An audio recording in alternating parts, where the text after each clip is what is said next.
Kaixo, bideo honetan 2020ko Euskaraldiaren azapen txiki bat emango dizuet eta ondoren berrikuntzan zentratuko gara, hau da, entitateetan.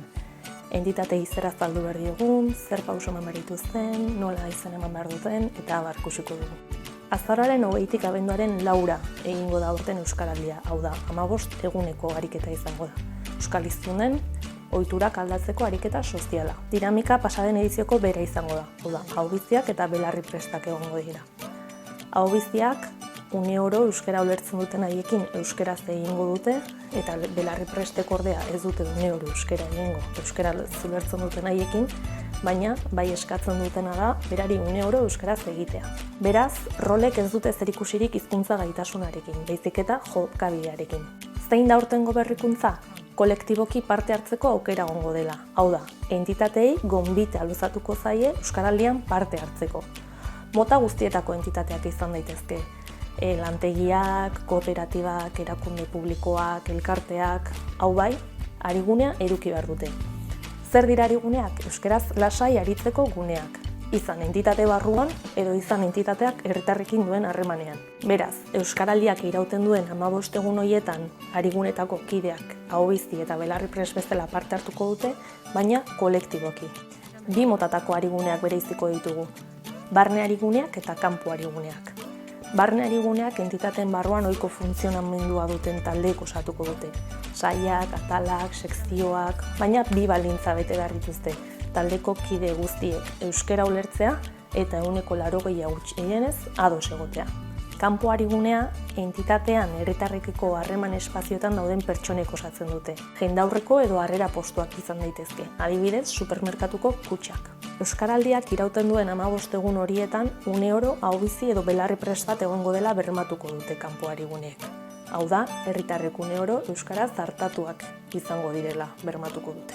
Zer pasako da ordea arigunerik ez duten entitateekin?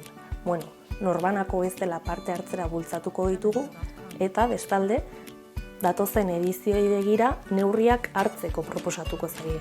Hau guztia jakinda, entitateek Euskaraldian parte hartzeko zein urrats eman behar dituzten ikusiko ditugu orain. Hasteko, herri batzordean entitateen mapa osatuko dugu, hau da, gure herriko entitateen mapa. Lehentasunezko entitate horiei Euskaraldia azaltzeko. Hainbat irizpideren arabera erabakiko dugu zein entitatetara jo eta zeinengana ez. Izan ere, denetara iristea ezinezkoa izango baita. Honekin batera, entitate bakoitzarekin komunikatzeko erabiliko dugun metodoa hautatuko dugu. Hau da, gutun bidez, aurrez aurre, e-mail bitartez, bilera irekien bidez. Zer azalduko diogu entitateei? Euskaraldia zer den, hasteko? Honekin batera aurtengo berrikuntza zein izango den, hau da, beraiek entitateek edukiko duten papera zein dan. Izen emateko eman beharreko pausuak, oraintxe aurrerago ikusiko ditugu, eta azkenik prozesu guzti honetan zein baliabide edukiko dituzte. Kontuan eduki behar dugu erabakitzeko ahalmena duen pertsona bat egin behar diogula aurkezpena. Eta erraz eta labor azalduko diogu, 30 minutu bat inguruko aurkezpenak. Behin Euskaraldiaren berri izan da, proposamena aztertu eta ekimenean parte hartu nahi duten ala ez, erabakiko dute. Proposamena aztertu eta entitateak aurrera egitea onartzen badu, ariguneak dituen ala ez, ikusi beharko dute. Langileen hizkuntza gaitasunak aztertu beharko dituzte horretarako, baina guk eskainiko diogu tresna lan guzti hori egiteko. Behin ariguneak identifikatuta, ariketan parte hartzea adostu beharko zuzendaritzak ariguneko kideekin. Entitateak aurreko baldintza guztiak betetzen baditu, izen emateko ordua iritsi da. Hala ere, izen emateko eman beharreko urratsak Euskaraldiko YouTubeko kanalean bideo batean duzue tutoriala, hemen utziko dizuet esteka, beraz, begiratu ezazue. Kontuan eduki beharreko gauza bat, entitateek izena eman arren, ondoren irailean norbanakoak izena eman beharko du ahobizi edo belarri prest moduan. Izena eman eta ariketa hasi bitarteko hilabete horietan prestaketa lanak egiteko erabiliko ditugu.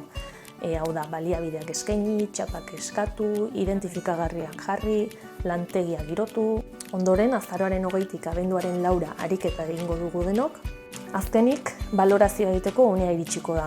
Hau da, entitateek Euskaraldian parte hartzeko hartu dituen neurriak aztertuko ditu eta zeintzuk mantendu eta zeintzuk ez erabaki beharko dute.